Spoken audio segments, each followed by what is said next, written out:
ओम नमो भगवते वासुदेवाय। ओम नमो भगवते वासुदेवाय। ओम नमो भगवते वासुदेवाय। यः स्वानुभावम् अखिलं श्रुतिसारमेकम् आध्यात्मदीपम् अतितीर्षितां तमोऽन्धम् संसारिणां करुणयः पुराणगुह्यम् तं व्याससूनम् उपयामि गुरुं मुनीनां। नारायणं नमस्कृत्य नरं चैव नरोत्तमं देवीं सरस्वतीं व्यासं ततो जयमुदीरये। श्रवणतां स्वकथा कृष्ण पुण्यश्रवणकीर्तिनः हृदयन्तस्तो हि अभद्राणि विधुनोति सुहृत्सताम्। नष्टप्रायेषु भद्रेषु नित्यं भागवत सेवया भगवती उत्तम श्लोके भक्तिर्भवति नैष्ठिकी। श्रवणतः श्रद्धया नित्यं गृणतश्च स्वचेष्टितं कालेन नातिदीर्घेण भगवान् विशते हृदि। कृष्णाय वासुदेवाय देवकी नंदनाय च नंदगोपकुमाराय गोविन्दाय नमो नमः। नमः पंकजनाभाय नमः पंकजमालिने नमः पंकजनेत्राय नमस्ते पंकजांग्रिये। जय श्री कृष्ण चैतन्य प्रभु नित्यानंद श्री अद्वैत गदाधर श्रीवासादि गौर भक्त वृंद। हरे कृष्णा कृष्णा कृष्णा हरे हरे, हरे राम राम राम हरे हरे, हरे कृष्णा कृष्णा कृष्णा हरे हरे, हरे राम राम हरे हरे, हरे कृष्णा कृष्णा कृष्णा हरे हरे, हरे राम राम हरे हरे। हरे कृष्ण। सभी का स्वागत है प्रातःकालीन श्रीमद् हरे भागवतम के कृष्ण सत्संग। प्रभु जी दंडवत हरे प्रणाम। कृष्ण, हरे कृष्ण। प्रणाम माता जी। हरे हरे कृष्ण। कृष्ण प्रभु जी, दंडवत प्रणाम। हरे कृष्णा प्रभु जी। कहाँ गायब हो गए थे आप? बड़े दिन बाद आ रहे प्रभु जी बाहर गया था। हैं। ठीक है, ठीक है। तो कल श्लोक क्रमांक हमने कौन सा लिया था? 18 नहीं नहीं, प्रभु जी, 18। श्लोक 18। क्रमांक 18। Yes yes, very good. कुछ कुछ भक्तों को याद रहता है कि कल कौन सा श्लोक लिया। ठीक है। तो कल हमने 18 नंबर श्लोक को लिया था, जिसमें कहते हैं योगी जन ईश्वर विहीन प्रत्येक वस्तु से बचना चाहते हैं, क्योंकि उन्हें उस परम स्थिति का पता है जिसमें प्रत्येक वस्तु भगवान श्री विष्णु से संबंधित है। अतः वह परम भक्त जो कि श्री भगवान से पूर्ण ऐक्य रखता है, जटिलताएं उत्पन्न नहीं करता, अपितु श्री भगवान के चरण कमलों को हृदय में धारण करके उनकी प्रत्येक क्षण पूजा करता है। तो ये हमने कल पढ़ा था कि जो व्यर्थ की चीजें हैं वह व्यक्ति अपने जीवन से बाहर कर देता है, और केवल जो कृष्ण से रिलेटेड हैं केवल उन्हीं को ही अपने जीवन में लाता है। अन्य अभिलाषिता शून्य है ना, बाकी सारी कोई अभिलाषा ही नहीं रखता है, क्योंकि वो किसी भी वस्तु को जब तक भगवान से देखता नहीं, जुड़ी हुई, तब तक उसको स्वीकार नहीं करता। क्योंकि भगवान क्या है? हमारे अनन्य सौहृदा है। कल हमने इसमें बहुत अच्छी चर्चा करी थी। केवल केवल कृष्ण ही अनन्य सौहृदा है। सौहृद मीन्स वेल वेल विशर, आप लोगों का जो है शुभ चिंतक। ठीक है, उनसे बड़ा कोई शुभ चिंतक हमारा है ही नहीं, होगा भी नहीं। तो मैं कुछ बेसिक प्रश्न पूछना चाहूंगा। जो भगवत गीता में भगवान से जुड़ने के जो रास्ते बताए गए हैं, योग जिसको हम बोलते हैं, वो कौन कौन से योग हैं? लैडर जिसको बोलते हैं, योगा लैडर या योग, कौन कौन से हैं? नीचे से लेके ऊपर तक सबसे नीचे कौन सा है, फिर कर्म उससे योग, ऊपर? कर्म योग, ध्यान योग, भक्ति योग। हम्म। कर्म योग, ध्यान योग, भक्ति योग, बस 3। और भी है प्रभु जी पर। हम्म। तो भगवत गीता में जो योग का वर्णन है, सबसे नीचे है सकाम कर्म। सकाम कर्म का अर्थ क्या है? जो हमने कर्म किया है वो भोगों के लिए, जो रिजल्ट है उसके लिए हमने काम किया बेसिकली, है ना। रिजल्ट अच्छा चाहिए तो अच्छा काम करेंगे, रिजल्ट गंदा चाहिए तो गंदा काम करेंगे। तो बोलते ना बस प्रभु हम तो काम पे बिलीव करते हैं और किसी पे बिलीव नहीं करते, अच्छा करोगे अच्छा होगा, बुरा करोगे बुरा होगा, बस और कुछ नहीं। तो ये कोई जो ये दिमाग में अगर मेंटेलिटी बिठा के रखा है, वो क्या है? सकाम कर्मी है। वो कर्म को बिलीव करता है और बस अच्छा इसलिए करता है ताकि उसके जीवन में अच्छा अच्छा हो। तो ये हो गया सकाम कर्मी। ऐसे लोग मिलेंगे आपको जनरली पब्लिक। ये तो लेवल स्टार्ट है, इसके नीचे सारे असुर हैं, है ना। इसके नीचे की जो प्रवृत्ति है ना, वो आसुरी प्रवृत्ति है, जो भगवान को नहीं मानते हैं, अरे नहीं नहीं कुछ नहीं है, खाली मजे करो घूमो फिरो, ये सब आसुरी वाले। यहाँ से तो बेसिकली इंसान चालू हो रहे सकाम कर्मी से। इसके नीचे वाले पशु हैं सारे के सारे। तो जो ऐसी विचारधारा करते हैं, ये सबसे लोवेस्ट चेतना है मनुष्यों में कि कर्म कर और उसके हिसाब से तुम्हारी गति होगी। जो अच्छा करोगे तो अच्छा होगा, गंदा करोगे तो गंदा होगा। फिर इसके ऊपर जो थोड़ा सा और ऊपर बढ़ जाता है शास्त्रों के हिसाब से, वह कर्म कांड करता है। कर्म कांड क्या होता है? कर्म कांड वह सारे विधियां होती हैं जो शास्त्रों में वर्णन है ना। जैसे देवताओं की उपासना करना, पूजा करना, तपस्या करना, अन्य अन्य व्रत करना, यज्ञ करना, ये सारी चीजें जो करता है कर्म कांड, जो वेदों में लिखा है। सरस्वती की पूजा करेगा सरस्वती विद्वान बनने के लिए, है ना। शिव जी की पूजा करेगा अच्छे संतान या पत्नी के लिए, 16 सोमवार व्रत करेगा। सूर्य की उपासना करेगा अच्छा बलशाली बनने के लिए। इस तरह के जो सारे काम है ना, जो वह करता है, वह कहते कर्म कांड। इच्छा उसकी भी भोग की है, पाना उसको वही है, अच्छी चीजें पाना है उसके अपने जीवन में। लेकिन अब वो वेदों की शरण में चला गया है कि वेद में जो लिखा है मैं उसको करके अपनी इच्छा पूर्ति करूं। जैसे स्वर्ग का राजा बनना है तो 100 अश्वमेघ यज्ञ करना है ना। तो 100 अश्वमेघ यज्ञ जो करेगा स्वर्ग का राजा बनेगा, इंद्र बनेगा। तो वो क्या है? कर्म कांड की विधि। ठीक है। तो ये हो गया कर्म कांड। फिर इससे श्रेष्ठ जो होता है वह होता है निष्काम कर्म। अब व्यक्ति कर्म तो कर रहा है, लेकिन उसके फलों से उसको कोई आसक्ति नहीं। फल के लिए कर्म नहीं कर रहा। अब किसके लिए कर रहा है? करना है इसलिए कर रहा है, उसके कर्तव्य है इसलिए कर रहा है। भगवान अच्छा दे बुरा दे, मेरा काम तो कर्म करना है ना, बस। मेरे को और कुछ नहीं चाहिए। भगवान सब आपको समर्पित, सब आप ही रखो, मेरे को कर्म नहीं करना। मतलब मैं कर्म कर रहा हूं, लेकिन मैं फलों के लिए काम नहीं कर रहा हूं। आपने जिम्मेदारी दी है मेरे को, इसलिए मैं कर्म कर। अगर कोई परिवार में पति का रोल निभा रहा है, पत्नी का रोल निभा रहा है, बच्चों का रोल निभा रहा है, तो वो अपने रोल को निभाते निभाते इसलिए निभाता है क्योंकि ये परिवार भगवान ने दिया है। अब मेरे को अपना कर्तव्यों को करना है, बस। मेरे को बाकी चीजों का कोई मतलब नहीं, भगवान ने जो जिम्मेदारी है उसको करेंगे। तो ये होता है निष्काम कर्म योग। सारे कर्म को भगवान पे समर्पित कर, सारे कर्म करना लेकिन उनके फलों को भगवान को समर्पित कर देना, ऐसा। फिर इससे ऊपर आता है ज्ञान योग। अब ज्ञान योग में आएगा वो, है ना। अब वो क्या करेगा? अष्टांग, बेसिकली अन्य अन्य वेदों को पढ़ेगा और उसमें जो अनुष्ठाने दिए हुए हैं, बड़ी तपस्या, घोर तपस्या करेगा, एकांत में चला जाएगा, है ना। और अलग अलग टाइप की क्रियाएं करेगा जो है। और हो सकता है वो जो है निर्विशेषवादी बन जाए। हो सकता है वो भगवान को एक जो है ना, क्या बोलते हैं, निराकार माने। ये सब जो है ना, ये ज्ञान योग होता है, जिसमें आत्मा का पढ़ेगा, आत्मा के बारे में सारी चीजें पढ़ लेगा, है ना। लॉ ऑफ कर्मा पढ़ लेगा, और जैसे अन्य अन्य सारी चीजें पढ़ लेगा, वेदों में जो जो लिखा है। लेकिन भगवान से इतना ज्यादा वो अछूता, मतलब भगवान के बारे में बहुत ज्यादा उसको प्रेम उत्पन्न नहीं होगा। और वो अपनी अपने अंदर अपने ज्ञान के माध्यम से बोलेगा मैं भगवान की प्राप्ति करूंगा। इसको कहते हैं ज्ञान। फिर इसके ऊपर आता है ध्यान योग। अब ध्यान योग में वो प्रवेश कर रहा है। ध्यान योग में क्या करेगा?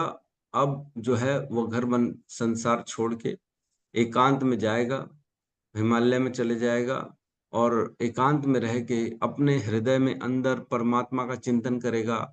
या फिर इस मतलब अन्य अन्य जो अष्टांग योग की विधियां बताई गई हैं, यम नियम आसन, प्राणायाम प्रत्याहार, है ना, ध्यान, धारणा ध्यान समाधि, ये जो ये वाली जो हमने पढ़ी थी ऑलरेडी, ये सारी चीजें कि जो है ध्यान योग कैसे होता है। तो अष्टांग योग के बारे में वो पढ़ेगा और उसको फॉलो करेगा भगवान की प्राप्ति के लिए। और इससे ऊपर आता है सबसे श्रेष्ठ जो होता है वो होता है भक्ति योग। सबसे श्रेष्ठ भक्ति योग अब जो है वह सारे कार्य कृष्ण की प्रसन्नता के लिए करता है। अब खाएगा भी कृष्ण को अर्पित किया हुआ भोग, है ना, और हर चीज नाम भी कृष्ण का जपेगा, सारे कार्य अपने कृष्ण के लिए करेगा ताकि कृष्ण प्रसन्न, उनके विग्रह की सेवा करेगा, उनके ग्रंथों को पढ़ेगा, उनके भक्तों की सेवा करेगा, मंदिर जाएगा, और प्रेम से बाकी सारी चीजों से विरक्ति, केवल कृष्ण से आसक्ति। ये हो गया भक्ति योग। ठीक है, इतना समझ में आ गया सबको? सबने नोटिंग कर ली, है ना? अब भक्ति योग जो होता है ना, भक्ति योग के भी डिविजन्स हो जाते हैं। भक्ति योग में भी प्योर भक्ति कई बार नहीं भी होती है। हम जानते, जैसे ध्रुव महाराज हैं, वो सकाम मिश्र भक्ति किया उन्होंने। उनकी इच्छा थी कि मेरे को मेरे पिताजी से बड़ा राज्य हो, इसलिए भगवान की भक्ति करी उन्होंने। तो उनके अंदर एक इच्छा थी, इसलिए भक्ति करी। तो ये हो गया सकाम कर्म, सकाम मिश्र भक्ति योग, है ना। इस प्रकार से भक्ति योग में अंदर जो डिविजन्स हैं वो कौन कौन से हैं? सबसे नीचे आता है भक्ति योग में भी सकाम मिश्र भक्ति, फिर आता है निष्काम मिश्र भक्ति, फिर ऊपर आता है ज्ञान मिश्र भक्ति, फिर आता है योग मिश्र भक्ति, फिर मोक्ष कामी भक्ति और केवल भक्ति। भक्ति योग के भी अंदर जो डिविजन्स बने हैं, सबसे नीचे आता है सकाम मिश्र भक्ति, फिर उसके बाद आता है निष्काम मिश्र भक्ति, फिर आता है ज्ञान मिश्र भक्ति, फिर योग मिश्र भक्ति, फिर मोक्ष कामी भक्ति, और फिर आती सबसे श्रेष्ठ जो होती है केवल भक्ति। ओनली भक्ति, और कुछ भी नहीं है जीवन, केवल भक्ति। कोई कामनाएं नहीं है, कोई किसी भी प्रकार का चिंतन नहीं है, केवल और केवल भगवान की प्राप्ति, और कुछ भी नहीं चाहिए, केवल भक्ति। केवल भक्ति के बहुत सारे उदाहरण हैं, जैसे मीराबाई, वो केवल भक्ति करती थी, उनको कोई अभिलाषा नहीं थी भगवान से। लेकिन जो है ध्रुव महाराज को भगवान से इच्छा थी कि मेरे को राज्य दे देंगे, है ना। तो इस प्रकार के अनेक अनेक जो है उदाहरण हैं। तो अभी जो हम इस अब प्रवेश करने जा रहे हैं ना, मैं ये बताया इसलिए हूँ क्योंकि श्लोक क्रमांक हमारा जो 19 है ना आज का, 19, 20, 21, ये जो चर्चा कर रहा है, ये योग मिश्र भक्ति की चर्चा। ठीक है, इसीलिए हमने इतना कुछ डिटेलिंग करी ताकि समझ में आए कि हम किसकी बात कर रहे हैं। भक्ति योग में ही हैं हम, लेकिन भक्ति योग में भी जो योग मिश्र भक्ति करता है ना, उसकी कैसे गति होती है, वो कैसे भगवान की प्राप्ति करता है, इसका वर्णन होगा अभी। श्लोक क्रमांक 2.2.19, 20, 21, इन तीनों में योग मिश्र भक्ति होगी। और इसमें भी जो बता दूं मैं, 3 श्लोकों में 2 प्रकार की मुक्ति होती है, एक साध्य मुक्ति और एक होती क्रम मुक्ति। साध्य मुक्ति मीन्स डायरेक्ट भगवान की प्राप्ति, डायरेक्ट, जैसे परीक्षित महाराज ने भगवान का पूरा सुना, ग्रहण किया, अब वो सीधा भगवत धाम को गए और कहीं नहीं गए, तो ये हो गई डायरेक्ट मुक्ति। और एक होती है क्रम वाइज मुक्ति। कई बार जो भक्त के अंदर ना एक बार आता है कि मैं स्वर्ग लोक देख लूं, है ना, ऊपर कम से कम ब्रह्मा जी से तो मिल लूं, ब्रह्म लोक देख लूं। तो जब इनके अंदर अभिलाषा होती है ना भक्त के अंदर, और भगवत प्राप्ति तो हो जाती है उसकी, तो क्या होता है, उसको प्रमोशन मिलता है, वो पहले चले जाएगा स्वर्ग लोक में, वहां कुछ काल रहेगा, वहां उसको आनंद नहीं आएगा, बोले ये तो काम का नहीं है, तो केवल भोग ही भोग है। तो देखने मात्र के लिए वो चला गया, फिर देवलोक स्वर्ग लोक से फिर उसको प्रमोशन होके महरलोक जाएगा, फिर महरलोक से जनलोक, तपलोक, फिर स्वर्ग अपना सतलोक ब्रह्मा जी के साथ रहेगा, और फिर ब्रह्मा जी का जब समय काल खत्म हो जाएगा तब ब्रह्मा जी के साथ वो भी भगवत धाम को चला जाएगा। क्रम वाइज मीन्स धीरे धीरे प्रमोशन, क्रम क्रम से ऊपर जाना और भगवान की प्राप्ति करना। और सद्य मुक्ति मीन्स डायरेक्ट, कोई क्रम नहीं, कोई स्वर्गलोक नहीं, जनलोक, तपलोक, महरलोक, सतलोक नहीं, सीधा पृथ्वी से भगवान की प्राप्ति की, वैकुंठ आया, वैकुंठ के विमान में चले गए सीधा वैकुंठ। ठीक है, समझ में आ रहा है? तो 3, 19, 20, 21, इसमें जो है डायरेक्ट मुक्ति की बात चलेगी, सद्य मुक्ति। ठीक है, और उसके बाद के श्लोक 22, 23 में क्रम मुक्ति की बात होगी। ठीक है। और अभी हम किनकी मुक्ति की चर्चा कर रहे हैं? हम योग मिश्र भक्तों की मुक्ति की चर्चा कर रहे हैं। हर किसी की समझ में आ रहा है, गहराई में जा रहे हैं हम धीरे धीरे, क्योंकि ये भागवतम में जो है, तो मैं अगर बैकग्राउंड नहीं बताऊंगा ना तो समझ में कुछ नहीं आएगा कि हम किसकी बात कर रहे हैं। प्रभु आप तो भक्तों को भी जोड़ देते हो, कभी यहाँ योगियों की बात करो, अब यहाँ लिखेगा कि वो मूलाधार चक्र को ऊपर लाओ, अपना प्राण वायु को ऊपर लाओ, ब्रह्मरंध्र से निकालो, भगवान की प्राप्ति होगी। तो बोले प्रभु हम तो ये सब करते नहीं है, तो हमारे लिए ये सब है भी नहीं।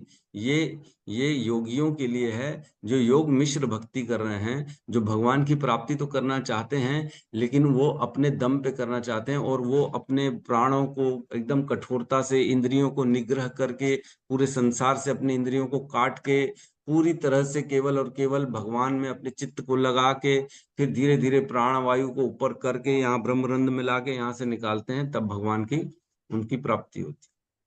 इसका वर्णन भगवत गीता में भी हुआ है ना। हम चर्चा करेंगे धीरे धीरे। ठीक है, तो यहां तक किसी को कोई प्रश्न तो नहीं है? इतना समझ में आ गया? इसमें तो कोई प्रॉब्लम नहीं है ना? बोले प्रभु हमको तो कुछ समझ में नहीं आया यहाँ तक की तो बात ही दूर है यस, माधुरी लीला माता जी कहिए। हरे कृष्ण प्रभु जी, दंडवत प्रणाम। प्रभु जी मतलब इसका ये है कि हमें सिर्फ भक्ति योग ही करना है, जिसमें हाँ सबसे हमको, लास्ट वाला कि सिर्फ और सिर्फ भक्ति योग करना है, हाँ हाँ राइट जो राइट, भगवान हमारे की लिए नहीं है प्राप्ति के लिए बेसिकली हम ये। सब कर।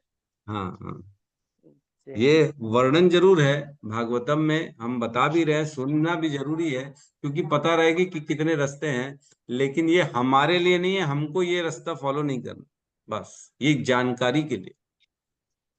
यस सावित्री माता जो जी। हम अभी कर रहे हैं बस उसी में कंटिन्यू करना है हमें आगे। हाँ हरे कृष्ण प्रभु जी, दंडवत हरे प्रणाम। कृष्ण प्रभु जी। हाँ प्रणाम। प्रभु जी, भक्ति योग गुरुओं के बताए हुए मार्ग पर चलना है, तो फिर शुद्ध भक्ति क्या है? शुद्ध भक्ति योग भी है ना लास्ट में? नहीं, केवल भक्ति बताया मैं, केवल भक्ति। जी प्रभु जी। शुद्ध भक्ति और केवल भक्ति में कोई बहुत बड़ा अंतर नहीं है। शुद्ध भक्ति मीन्स जहाँ भक्ति के अलावा कुछ भी नहीं हो, और केवल भक्ति में भी इसका अर्थ यह है कि भक्ति के अलावा कुछ नहीं हो। तो एक ही है, दोनों में जी कोई भेद जी प्रभु जी, हरे कृष्ण प्रभु जी, नहीं। दंडवत प्रणाम। ठीक है, तो वर्ड्स में आके कई बार लोग कंफ्यूजन हो जाते हैं, प्रभु जी आपने ये बोल दिया था वर्ड, सही बात है। जैसे माता जी ने अभी प्रश्न उठा लिया, केवल भक्ति और शुद्ध भक्ति में क्या अंतर है? कई बार विशुद्ध भक्ति भी सुनने को मिलता है। विशुद्ध भक्ति क्या है, शुद्ध भक्ति क्या है, दोनों में अंतर है क्या? तो ऐसा कोई बहुत बड़ा मापदंड नहीं है, तो इसलिए ये सब में कंफ्यूजन ना रखें, कंफ्यूजन क्लियर करते करते चलें। पूछ सकते हैं, कोई प्रॉब्लम नहीं, इसलिए मैंने आज ओपन ही कर दिया कि बीच में भी आप प्रश्न पूछ सकते हो, क्योंकि थोड़ा सा अरुण कुमार का प्रश्न है, हरि नाम ही साधन है बने। अच्छा, हरि नाम ही हरि ही पहचान, ठीक है। यस, हमको भक्ति करनी है केवल भगवान के नाम के आधार पे, भगवान की शरणागति करते हुए, सारे अपने कर्मों को भगवान को समर्पित करते हुए हमको केवल भक्ति करनी, और कुछ नहीं। अन्य अभिलाषिता शून्यम, कोई अभिलाषा नहीं रखनी। ज्ञान कर्म आदि अनावृतम, ज्ञान कर्म आदि वही करना है जो केवल कृष्ण से हमारे संबंध को जोड़े, बाकी को त्यागना है। अनुकूलेन कृष्ण अनुशीलनम, हर व्यक्ति, हर वस्तु, हर चीज जो कृष्ण के अनुकूल है उसको स्वीकार करना है, और प्रतिकूल को त्यागना है। भक्तिर उच्यते, इसी को भक्ति कहते हैं, है ना। और एक और श्लोक आता है जिसमें कहता है, सर्व उपाधि विनिर्मुक्तम तत्पर तेन निर्मलम ऋषिकेण ऋषिकेश सेवनम भक्तिर उत्तमम। उत्तम भक्ति कहलाती है सर्व उपाधि विनिर्मुक्तम, जब सारी उपाधियों को हम त्याग दे देते हैं कि मैं एक हीरो हूं, मैं एक आदमी हूं, मैं एक औरत हूं, या एक मैं गृहस्थी हूं, एक मैं डॉक्टर हूं, या एक मैं मंत्री हूं। इस तरह की जो उपाधियां हमने अपने जीवन में अहंकार वश प्राप्त करी हैं, इनको सबको त्यागना है। नहीं नहीं, मैं कुछ भी नहीं हूं, मेरे अंदर कोई योग्यता ही नहीं। सर्व उपाधि उपाधि विनिर्मुक्तम तत्पर तेन निर्मलम, हर समय हर स्थिति में तत्पर होना चाहिए भगवान की सेवा करने के लिए।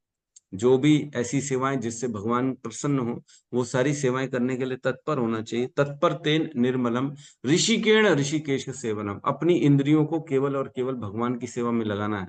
ऋषिकेण ऋषिकेश सेवनम, और इसी को भक्ति उत्तमम, ये उत्तम भक्ति है। ठीक है, तो हमको केवल और केवल भगवान की भक्ति करनी। ठीक है, तो हम प्रवेश करते हैं आज श्लोक क्रमांक 19 में। ये सब में मैं बताया जैसे कि आपको ध्यान योग का वर्णन है, तो हम इसमें बहुत ज्यादा चर्चा नहीं करने वाले हैं, क्योंकि अपने पल्ले में वैसे भी ये सब बातें पड़ती नहीं है कि कौन सा मूलाधार चक्र है, कैसे उसको ऊपर करना है, कैसे अपने क्रियाएं करनी है। जो लिखा है हम उसको पढ़ लेंगे और आगे बढ़ लेंगे। ठीक है,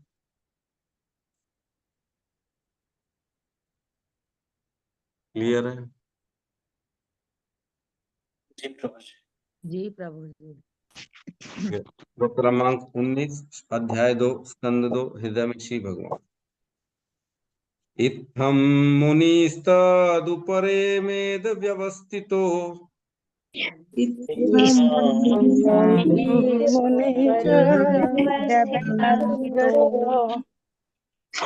विज्ञान दृग्वीर्य सुरंधिताश्रयः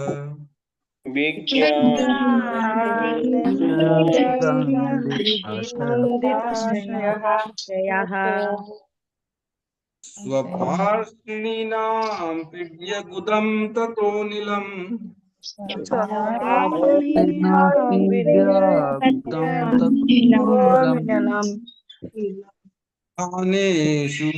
स्थानेषु षट्सूत्रमयेज्जितक्लम्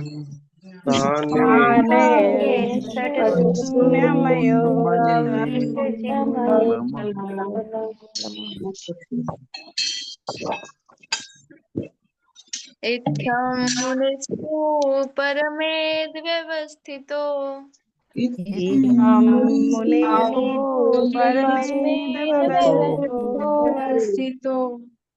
विज्ञान दृक्वीर्य सुरंधिताशयः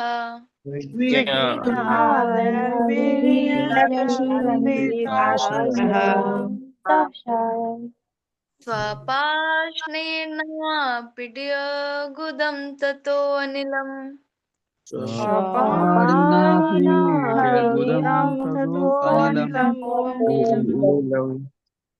स्थानेषु षट्शून्यमयजित्क्लमः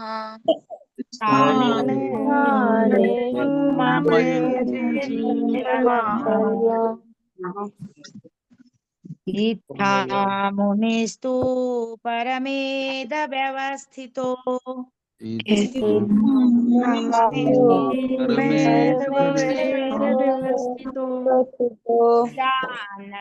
वीर्यसुरन्धिताशयः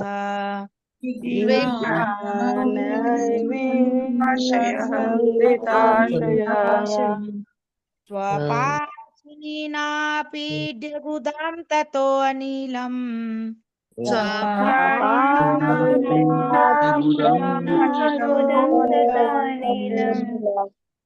स्थानेषु षट्शून्यमयजित्क्लमः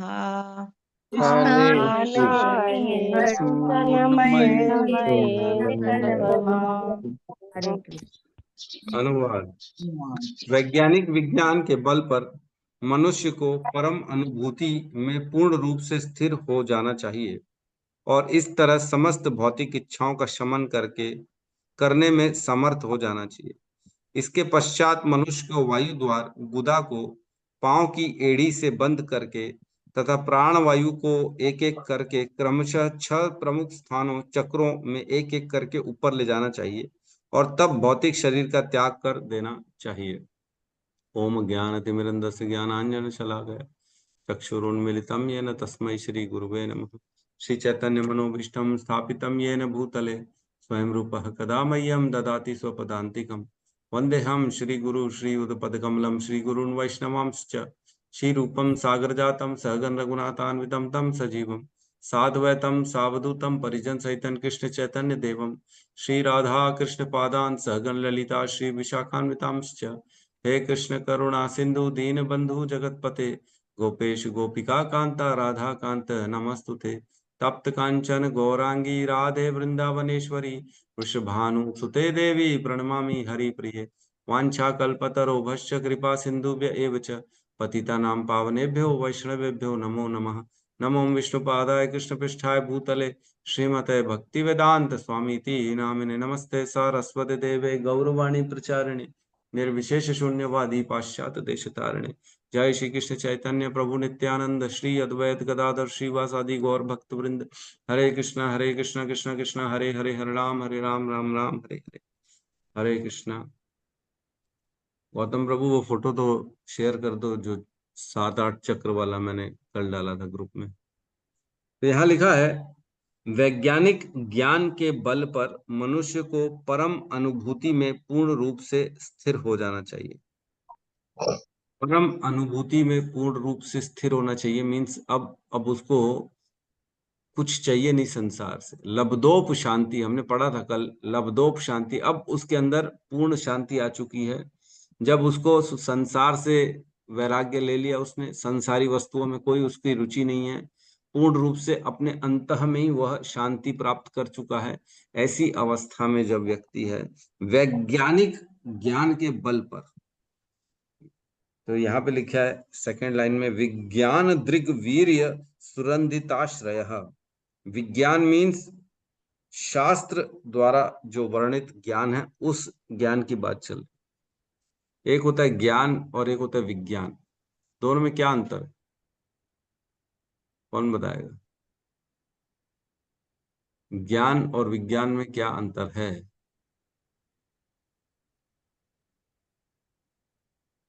कोई तो यस। प्रभु जी धन्यवाद प्रणाम। प्रभु हाँ प्रभु जी, हाँ, बोलिए माता जी। ज्ञान यानी ईश्वर का ज्ञान प्राप्ति और विज्ञान है सांसारिक ज्ञान, उन्नति, जगत की उन्नति। अच्छा ठीक है। यस रूपाली माता जी। हरे कृष्णा प्रभु जी। प्रभु जी जैसे ज्ञान सिर्फ नॉलेज होता है और विज्ञान अपने साइंस को बोलते हैं। जैसे भगवत गीता सिर्फ ज्ञान नहीं है, आई मीन उसका पूरा साइंस जानना अंदर तक, नॉर्मल नॉलेज नहीं। ठीक है। यस माधुरी लीला माता जी आप बताइए। हरे कृष्णा प्रभु जी दंडवत प्रणाम। प्रभु जी नाम। ज्ञान मतलब जो सिर्फ अपना, जिसमें अपने हिसाब से जो ज्ञान होता है या सबसे सुन के जो ज्ञान होता है वो है ज्ञान। शास्त्र से ज्ञान जो लेते हैं वो है ज्ञान। और विज्ञान जो होता है जो आ, जो एग्जाम्पल्स के साथ जो रहते हैं, जो मतलब भौतिक चीजें उसमें ज्यादा होती हैं, विज्ञान एक्सपेरिमेंट तो करके भौतिक जो की बात निकालते हैं, होती है। अच्छा अच्छा अच्छा एक ठीक है। एक्सपेरिमेंट के साथ जो देते हैं। थ्योरेटिकल नॉलेज होता है और विज्ञान जो होता है वो प्रैक्टिकल, जो हम फिर उसका उपयोग करना जान, एप्लीकेशन उसके करने लगते अच्छा, प्रैक्टिकल नॉलेज को विज्ञान बोलते हैं, बाकी हैं। जी हाँ, जब थियोरेटिकल जी नॉलेज को ज्ञान कहते हैं। थ्योरेटिकल नॉलेज को जी ज्ञान। यस सत्यम प्रभु आप बताइए। हरे कृष्ण प्रभु जी दंडवत प्रणाम। नाम।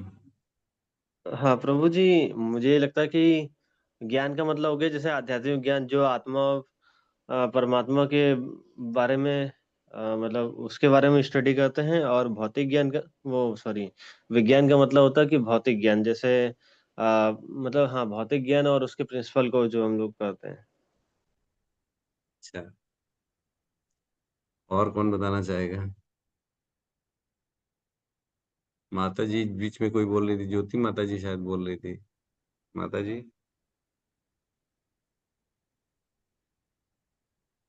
कृष्ण प्रभु जी। हाँ बोलिए प्रभु जी माता जी। ज्ञान मीन्स मतलब हमको धर्म में, कृष्ण में, इन सब चीजों में ज्ञान। और विज्ञान जो साइंटिफिक नॉलेज हो जाता है, जिसमें हम तर्क वितर्क करने लगते हैं कि ये सही है, ये गलत है, जो हम ये सब चीजें, ये अंधविश्वास है, ये सारी चीजें शायद। ठीक है। यस गौतम बुद्ध प्रभु आप कुछ प्रकाश डालना चाहेंगे? हरे कृष्ण प्रभु जी। हम्म, जैसे भगवत गीता में बताया था, एकदम एग्जैक्टली याद नहीं आ रहा है, लेकिन ज्ञान मतलब जैसे हम आध्यात्मिक ज्ञान जो हम ग्रहण करने की, लाइक मैं शरीर नहीं हूँ, मैं आत्मा हूँ, ये हम ज्ञान हो गया।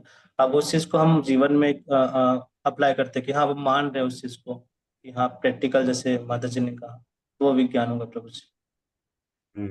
सही है, एकदम सही कहा प्रभु जी ने। यस, आनंदायिनी माता जी भी कुछ और कहना चाहती है? हरे कृष्णा प्रभु जी। ज्ञान माने जो हम ज्ञान लेते हैं, या आध्यात्मिक ज्ञान हुआ या कोई भी चीज का ज्ञान हम प्राप्त करें, वो ज्ञान हुआ। और विज्ञान माने उसको अनुभव करना और उसको क्रियान्वयन में लाना, यस, एकदम विज्ञान। परफेक्ट है। देखो, भगवान ने भगवत गीता के 13वें अध्याय के 20वें श्लोक में बताया कि ज्ञान क्या है। उसमें बोलते हैं, मैं इनको ज्ञान घोषित करता हूँ, बाकी को तो सब अज्ञान घोषित करता हूँ। तो उसमें केवल और केवल शास्त्रों के द्वारा जो वर्णित आध्यात्मिक ज्ञान है उसी को ज्ञान माना जाता है, बाकी को तो ज्ञान माना ही नहीं जाता।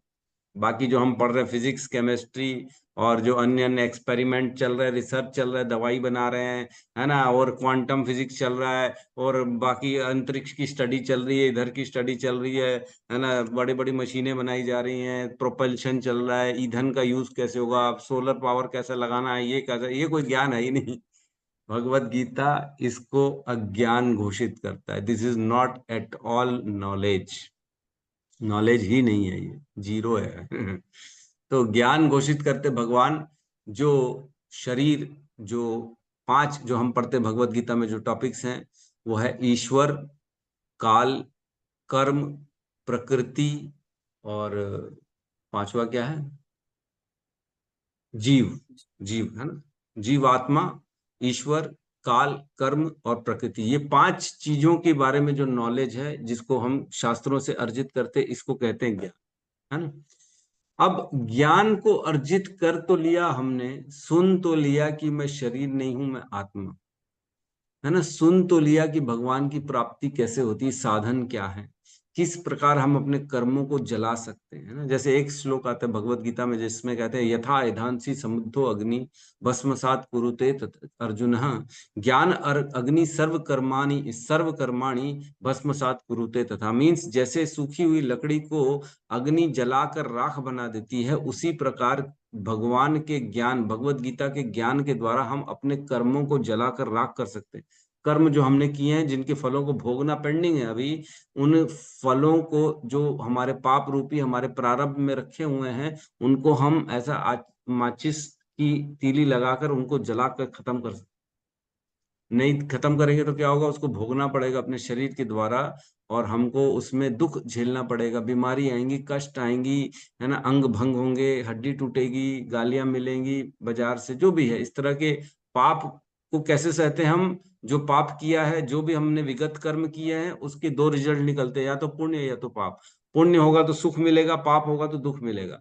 दुख कैसे मिलता है? शरीर के माध्यम से दुख मिलता है, मानसिक मिलता है, शारीरिक मिलता है। 3 ताप मिलते हैं, हम जानते हैं। समाज से मिलेगा, कोई मार देगा, हड्डी टूटेगी, कुछ भी हो जाएगा तो दुख मिलेगा जीवन में। तो जो पाप किया है हमने, चाहे जो भी कर्म किए हैं जिससे पाप और पुण्य उत्पन्न हुए, उस कर्म को जलाने की विधि क्या है? ज्ञान अग्नि सर्व कर्माणि भस्मसात कुरुते तथा। वह ज्ञान की अग्नि से हम उस कर्म को भस्म कर सकते। अब नॉलेज तो आ गया, लेकिन उसको जलाना कैसे, प्रैक्टिकली करना कैसे? तो जो प्रैक्टिकल रियलाइजेशंस हैं, जो अनुभूतियां हैं, उसको विज्ञान कहते हैं। ज्ञान मिल गया कि कर सकते हैं, हो सकता है भाई, ये ऐसा ऐसा करेंगे तो हो जाएगा, लेकिन वाकई में उसकी अनुभूति करना, वाकई में उसको जला देना, वाकई में जो बताया गया है भगवान ने, लॉ ऑफ कर्मा या ईश्वर, जीव, काल, कर्म, इसके बारे में अनुभूतियां प्राप्त करना। अब क्योंकि ये सब हमारे साथ ही हो रहा है ना, ऐसा तो नहीं किसी और के साथ है, हमारे अंदर ही आत्मा है, हमारे अंदर ही परमात्मा है। हम ही जो है कर्म कर रहे हैं, उसको भोग भी रहे हैं। प्रकृति में हम ही रह रहे हैं। 8 प्रकार की प्रकृति, हमारा शरीर वो ऑलरेडी उसी में है ना, भूमि, रापो, अनल, वायु, खम, मनो, बुद्धि, रेव, च। भगवान कहते हैं ये 8 प्रकार की जो प्रकृति है, अपरा प्रकृति कहते हैं, और एक परा प्रकृति है जो जीवात्मा। तो जीवात्मा भी हमारे अंदर है, और 8 प्रकार की जो अपरा प्रकृति, वो भी हमारे अंदर है ना। भूमि, रापो, अनल, वायु, भूमि है, आकाश है, जल है, अग्नि है, वायु है, ये सब भी हमारे अंदर है। मन, बुद्धि, अहंकार, ये भी हमारे अंदर। तो ये भगवान की अपरा प्रकृति है, और एक जीवात्मा जो है वो परा प्रकृति, वो भी हमारे अंदर है। और कर्म भी हम ही करते हैं, उसको भोगते भी हम हैं, और हम ही जो है इस काल में रहते हैं, कालांतर में हर चीजों को फेस करते हैं। और हमें को परमात्मा को प्राप्त भी करना है। तो ये सारी चीजों की अनुभूतियां, प्रैक्टिकल नॉलेज या रियलाइजेशंस जिसको हम कहते हैं, इसको कहते हैं विज्ञान। ठीक है, आज के बाद कंफ्यूज तो नहीं हो जाएंगे ज्ञान और विज्ञान में। सांसारिक ज्ञान, फिजिक्स, केमिस्ट्री, बायोलॉजी, ये तो ज्ञान ही नहीं है। ये ज्ञान की परिवेश से बाहर है, दूर है, इसको ज्ञान माना ही नहीं जाता है। ठीक है, ज्ञान केवल और केवल ये 5 चीजों से रिलेटेड जो भी नॉलेज है उसको ज्ञान माना जाता है, और उस ज्ञान का रियलाइजेशन इज विज्ञान। ठीक है, तो यहाँ कह रहे हैं विज्ञान दृग्वीर्य सुरंधिताश्रय, मीन्स वह विज्ञान, मीन्स पहले ज्ञान ग्रहण किया कि ऐसा ऐसा करते भगवान की प्राप्ति ऐसे होती है, मुक्ति ऐसे होती है, ऐसे कर्म का जो है हम क्रियाएं होती है उसको भोगना, जो भी है सारे ज्ञान विज्ञान किया हमने। विज्ञान मीन्स शास्त्रों के आधार पर जो ज्ञान अर्जित किया उसको जीवन में उतार कर सुरंधिताश्रय, सुरंधिताश्रय मीन्स इसमें क्या लिखा है, सुरंधिताश्रय मीन्स भली भांति नियमित जीवन उद्देश्य। जहाँ देखो भली भांति जीवन उद्देश्य, उसको भली भांति अपने जीवन में उतार लेना, उन नियमों को और उसके अनुसार अपने जीवन को जीना। जिसने अपने जीवन में शास्त्रों के द्वारा जो ज्ञान है उसको अर्जित किया है, अब उसी को लक्ष्य बना के अपने जीवन को उसी दिशा में चला रहा है। मतलब प्रैक्टिकल वो जी रहा है उसी हिसाब से जैसे शास्त्रों में ज्ञान दिया गया हो। जैसे हम बोलते सुबह उठना, तो उठ रहे कि नहीं, है ना। भगवान कहते हैं यत करोषि यद अश्नासी यद जुहुसी ददासी यत यत तपस्वेसी कौंतु तत् कुरुष मद अर्पणम। जो करते हो, जो खाते हो, जो पीते हो, उठते हो, बैठते हो, दान देते हो, सब मुझे करते करो, मेरी प्रति करो। तो क्या कर रहे हैं हम, पता नहीं। कुछ लोग कर भी रहे होंगे, कुछ लोग नहीं भी कर रहे होंगे, लेकिन करना है, यह विज्ञान है। कर रहे हैं कि नहीं कर रहे हैं, ये तो हमको अपने आप से खुद पूछना चाहिए। मैंने सुन तो लिया, पढ़ तो लिया, क्या मैं अपना मन कृष्ण को दे रहा हूं? मन मना भव मद भक्तो मद्याजी माम नमस्कुरु माम एवेश्य युक्त एवं आत्मानम मत परायण। क्या हम भगवान को मन दे रहे हैं? क्या भगवान के सामने प्रणाम कर रहे हैं? भगवान को भगवान मान रहे हैं? ये तो खुद से प्रश्न करना पड़ेगा, क्या कर रहे हैं कि नहीं कर रहे। भगवान ने बता दिया है कब उठना है, कब बैठना है, कब नहीं बैठना है ना। क्या कह रहे हैं, एक श्लोक आता है ना जिसमें कहते हैं युक्त आहार विहारस्य युक्त युक्त कर्मस्य युक्त श्रेष्ठस्य, क्या था, युक्त आहार विहारस्य युक्त कर्मस्य, क्या है प्रभु श्लोक, मैं भूल गया सर। आहार विहारस्य युक्त चेष्टस्य कर्मस्य युक्त स्वप्न अबोधस्य योगो भवति दुःखा। ठीक है, बहुत सुंदर। युक्त चेष्टस्य कर्मसु, क्या युक्त रूप से हम कर्म कर रहे हैं? क्या युक्त रूप से सो रहे हैं? क्या युक्त रूप से उठ रहे हैं? है ना। अगर ऐसा करेंगे तो हम भगवान को जो है दुखों से दूर रहे। तो इस प्रकार भगवान ने काफी सारी चीजें भगवत गीता में बताई हैं। इवन अर्जुन को भी बोलते हैं कि तुम सारे कर्म करो, युद्ध करो, मेरी जो है स्मरण करते करते। तस्मात् सर्वेषु कालेषु मम अनुस्मर युद्धस्य च, मेरा स्मरण करते करते युद्ध करो तुम। तो हमारे को मैसेज क्या मिलता है कि हमको भी जो जो कर्म करना है वो भगवान का स्मरण करते करते करना है। हम भी तो युद्ध कर रहे हैं ना, सुबह से रोज एक लड़ाई चल रही है, रोज जीवन में हर दिन संघर्ष है कि नहीं है। तो क्या हम कर रहे हैं, भगवान का नाम स्मरण कर रहे हैं, भगवान को स्मरण करते करते वो कार्य कर रहे हैं, तो ये विज्ञान हो जाएगा। नहीं कर रहे हैं, केवल सुन लिए सुबेरे कि करना है हर काम को भगवान को स्मरण करते करते हुए, लेकिन जब काम करने की बारी आई तो बॉलीवुड के गाने लगा दिए, जीना यहाँ मरना यहाँ, या क्या तेरे बिना और कोई नहीं है, जो भी है, प्यार प्रसंग के गाने चल रहे हैं एक दूसरे के साथ, बढ़िया। किशोर कुमार के लगा दिए, रफी के लगा दिए। अरे बोले प्रभु जी मैं तो प्रसाद बना रही हूँ ना, भगवान के लिए प्रसाद बना रहे हैं और चला दिए भगवत गीता इसके बॉलीवुड के गाने। तो ये स्मरण तो नहीं हुआ ना, भगवान को इसको जीवन में तो उतारा नहीं ना हमने। तो जीवन में उतारना विज्ञान कहलाए। तो यहाँ कह रहे हैं विज्ञान दृक वीर्य सुरंधिताश्रय, मीन्स शास्त्रों के ज्ञान के अनुसार जीवन में क्या करना है उस मार्ग को पूर्ण रूप से सुनिश्चित कर लिया और उसका पालन चल रहा है। भगवान ने भगवत गीता में बताया है कि स्वर्ग जो है ना केवल भोग है वहां पे। जिस दिन क्षीणे पुण्य मृत्यु लोकम विशंति, वापस वहां से भोग के नीचे आना पड़ेगा। और स्वर्ग में क्या है, बस केवल और केवल जो है त्रैगुण्य विषया वेदा निस्त्रैगुण्य भवार्जुन निर्द्वंद्व नित्य सत्वस्तो निर्योगक्षेम आत्मवान। भगवान ने बताया कि वेदों में केवल तीनों गुणों के बारे में बताया गया है। त्रैगुण्य विषया वेदा, उसमें खाली तीनों गुणों का क्या सुख है, क्या प्राप्ति करनी है, भोग कैसे करना है, ये सब बताया गया वेदों में। इनसे परे हो जाओ, निर्गुण बन जाओ। तो बेसिकली स्वर्ग जाना क्या है, भोगना है, इंद्रिय तृप्ति करनी है, वहां जाके मजे करने हैं, तो स्वर्ग जाओ। लेकिन हमको तो नहीं करने, इससे बाहर निकलो बोलते हैं भगवान। तो स्वर्ग की अभिलाषा नहीं करनी। तो कोई स्वर्ग की अभिलाषा कर रहा है क्या हम में से? करता है कोई? स्वर्ग जाना है किसी को? जाना है? कोई भी नहीं है? वाह, सब लोग उच्च आत्माएं, उच्च जो है भक्त बन गए। अब किसी को स्वर्ग नहीं जाना, किसी को कोई भोग नहीं चाहिए, किसी को नाम प्रतिष्ठा नहीं चाहिए। अब सबको भगवान की भगवत प्राप्ति चाहिए।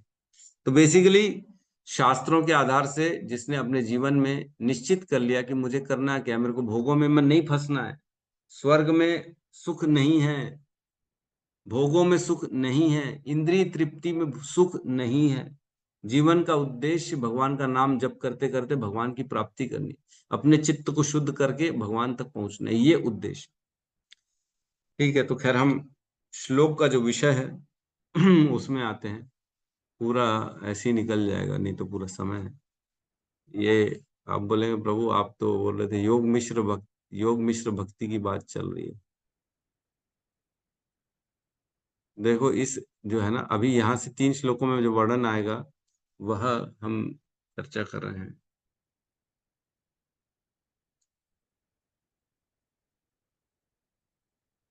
ये दिख रहा है सबको? जी है ना प्रभु ये? जी। जी है प्रभु ना जी। ये 1 2 3 4 5 6 7 चक्र बताए गए हैं हमारे शरीर में।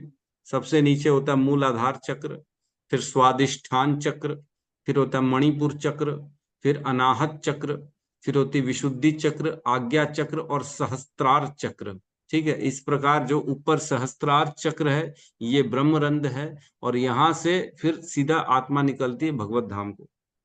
ठीक है, तो यहाँ कह रहे हैं, इस वापस से मैं अनुवाद पढ़ रहा हूँ। वैज्ञानिक ज्ञान के बल पर मनुष्य को परम अनुभूति में पूर्ण रूप से स्थिर हो जाना चाहिए और इस तरह समस्त भौतिक इच्छाओं का शमन करने में सामर्थ हो जाना चाहिए। इसके पश्चात मनुष्य को वायु द्वार गुदा को पांव की एड़ी से बंद करके, देखो प्राण वायु सबसे जो नीचे होता है ना, मूलाधार, जहाँ पे जो गुदा जो होता है वहां पे हमारा ये मूलाधार चक्र होता है।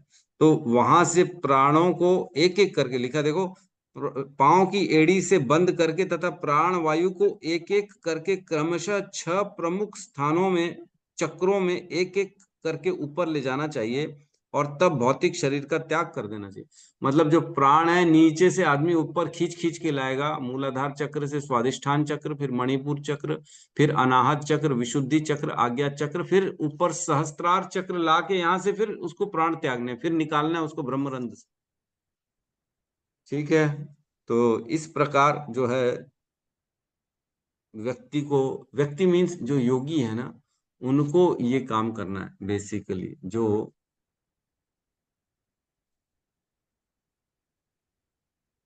ये सचिन प्रभु कुछ कहना चाहते हैं? हरे कृष्ण प्रभु जी, धन्यवाद प्रणाम। प्रणाम प्रभु जी। अभी जैसे हमने देखा कि ये कमलासन योगा में आज्ञा चक्र जागृत हो जाता है प्रभु जी। अच्छा, तो वो तो योगी क्रिया से बराबर है, जागृत होता ही है, और ये बड़ी शक्तिशाली होता है चक्र जागृत करना अपने आप में। एक एक चक्र जागृत करने से व्यक्ति के अंदर अलग अलग की अनुभूतियां आना चालू हो जाती हैं। लेकिन उसमें परेशानी भी होती है, कई बार मिस्टेक हो जाए ना तो फिर प्रॉब्लम चालू हो जाती है शरीर में। हाँ, ऐसा मैं कर रहा हूँ प्रभु जी इसका अच्छा। अभ्यास। तो आप योग मिश्रित भक्ति में पालन कर रहे हैं, भक्ति योग का नहीं पालन कर रहे हैं। आपकी कृपा है प्रभु जी। अरे हम तो ये रास्ता बताते ही नहीं प्रभु जी, हमारी कहाँ से कृपा हो गई। हम तो कभी ये सब चीज करने के लिए बोलते ही नहीं है। मैं अभी देखा ना तो मुझे लगा कि ऐसा करके। ये सब बताया गया है, लेकिन ये प्रैक्टिकल इस संसार में कलयुग में नहीं है। अभी हम ये सब हमको नहीं करना है ये सब। देखो क्या होता है, एक होता है व्यक्ति को सिद्धियां मिल जाती है ना, कई लोग जिनको थोड़ा सा शक्तियां आ जाती है ना, वो फिर प्रमोशन करते हैं कि आप भी इसको करो, आप भी करो।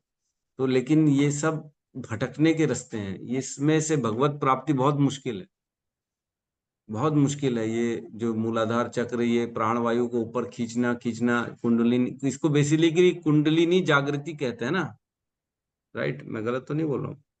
जी। तो ये सब हैं, करवाने वाले लोग करवाते हैं, लेकिन हमको नहीं करना है। हमको केवल भगवान का नाम जप करना है, और भगवान की जो विग्रह की सेवा, भगवान के भक्तों की सेवा, भगवान के प्रति जो है उनके गुण रूप लीला का श्रवण, उनका कीर्तन, उनका स्मरण, इसको करना है हमारे को। ये कुंडलिनी जागृति वाला काम हमारे लिए नहीं है, हमको नहीं करना। भक्ति योग जी। में हमको केवल भक्ति में जाना है, ये तो योग मिश्र भक्ति होगी, योग मिश्र भक्ति में फंस जाएंगे। ठीक है, कर रहे हैं तो ठीक है। आप एक बार, आपको अगर ऐसा लगता है कि आपको करना है तो आप कर सकते हैं, नहीं कोई दिक्कत सर, नहीं है। ये भी है प्रभु जी कि भगवान का बिना नाम ले करोगे ना तो छूट जाता है तुरंत, और नाम लेते लेते करोगे ना तो हो जाता है।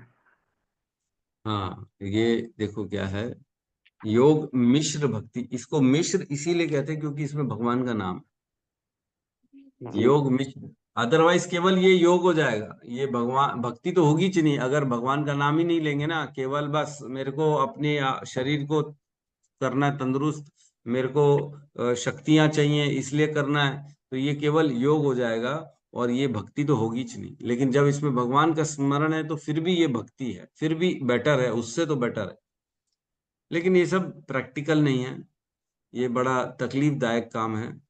जैसे भगवान ने इसका वर्णन किया है भगवत गीता के 8वें अध्याय में, कि व्यक्ति, सारी डिटेलिंग करिए भगवान ने इसमें। मैं आपको 8.10 है ना, 10, 11, 12, 13 उसमें बता रहे हैं। 10 में बता रहे हैं, मृत्यु के समय जो व्यक्ति अपने प्राणों को भावों के मध्य स्थिर कर लेता है और योग शक्ति के द्वारा अविचलित मन से पूर्ण भक्ति के साथ परमेश्वर के स्मरण में अपने को लगाता है, वह निश्चित रूप से भगवान को प्राप्त होता है। देखो इसमें योग के द्वारा प्राणों को अपने को भावों के मध्य लाना है, और साथ ही साथ भगवान को स्मरण भी करना है, तब जाके वो भगवान की प्राप्ति करेगा, है ना। फिर कह रहे हैं 11वें श्लोक में, जो वेदों के ज्ञाता हैं, जो ओमकार का उच्चारण करते हैं, और जो जो संन्यास आश्रम के बड़े बड़े मुनि हैं, वे ब्रह्म में प्रवेश करते हैं। जो भगवान को साकार नहीं मानते हैं वह ब्रह्म में चले जाएंगे। ऐसी सिद्धि की इच्छा करने वाले ब्रह्मचर्य व्रत का अभ्यास करते हैं। जो इसको करना है जिसको, उसको ब्रह्मचर्य का पूर्ण निष्ठा से जो है उसको पालन करना पड़ेगा। क्या वो कर पा रहे हैं हम? ये प्रश्न आपको करना पड़ेगा। अब मैं तुम्हें वह विधि बतलाऊंगा जिससे कोई भी व्यक्ति मुक्ति लाभ प्राप्त कर ले सकता है। भगवान इसके बाद सारी चीजें बताते हैं, योग में स्थित कैसे करना, और इसके बाद भगवान बताते भी हैं कि जो है ना, ऐसा नहीं है कि केवल इसी से भगवान की प्राप्ति होगी, बोले ये तो मार्ग है ही है, लेकिन इससे श्रेष्ठ जो है ना, भगवान कहते हैं मेरे को जो है सबसे श्रेष्ठ कौन है। जब सवाल करते हैं तब बोलते हैं योगी नाम सर्वे शाम, योगी नाम अपनी सर्वे शाम मद गतेन अंतरात्मना। आगे क्या कहते हैं, छठवें अध्याय का सबसे लास्ट वाला श्लोक है, श्रद्धावान भजते यो माम समयुक्त तमो मता। जो मेरा भजन करता है, जो अपनी मति मुझ में लगाता है, वही सबसे श्रेष्ठ है योगियों में। श्रद्धावान लभते यो माम समयुक्त तमो मता, ये मेरा मत है कि जो श्रद्धा से मेरे प्रयास में लगा हुआ है मेरी प्राप्ति में, वह सबसे श्रेष्ठ। बाकी अन्य अन्य योगी जो है वह मद गतेन अंतरात्मना, जिसने अपनी अंतरात्मा में मुझको बिठा लिया है बस। तो हमको अन्य अन्य ये सारे मार्ग बड़े कठिन मार्ग है, इनमें नहीं प्रवेश करना। ठीक है, तो यहाँ पे बस एक स्टार्टिंग बताइए, इसके बाद फिर ये अगले 2 श्लोकों में यही बताएंगे कि कैसे मूलाधार चक्र को ऊपर उठाना है, कैसे जो इसकी प्राप्ति करनी है। एक आध श्लोक चलो और कर ही लेते, फटाफट हो जाएगा हमारा, ठीक है। श्लोक क्रमांक 20 को ले लेते हैं।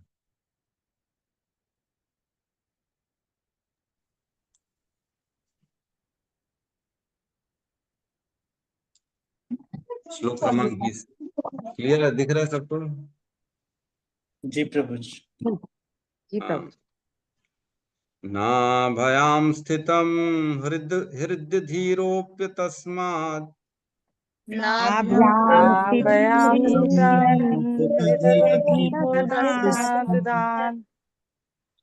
उदान गत्यो रसिदं नयेन्मुनि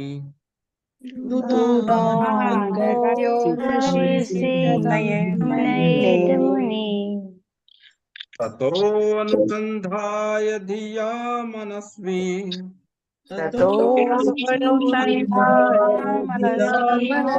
मनस्वी स्वतालुमूलं शनकैर्नयेत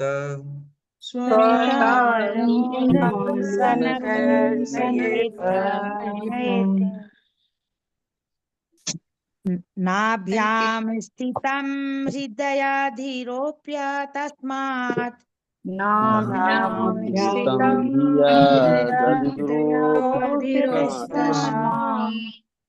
उदानगत्यो रसितं नयेन मुनिः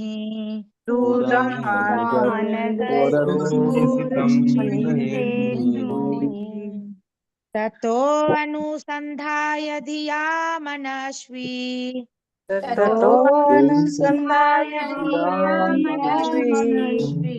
स्वतालुमूलं सनकैर्नयेत।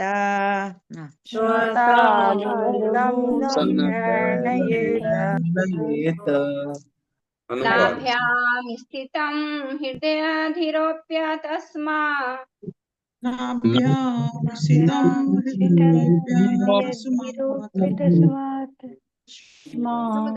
उदानगत्यो रसितं नयेन्मुनिः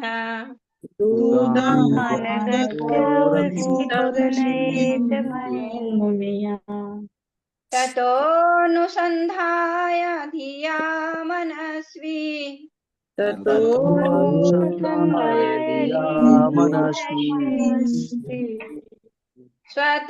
स्वतालुमूलं सनकैर्नयेत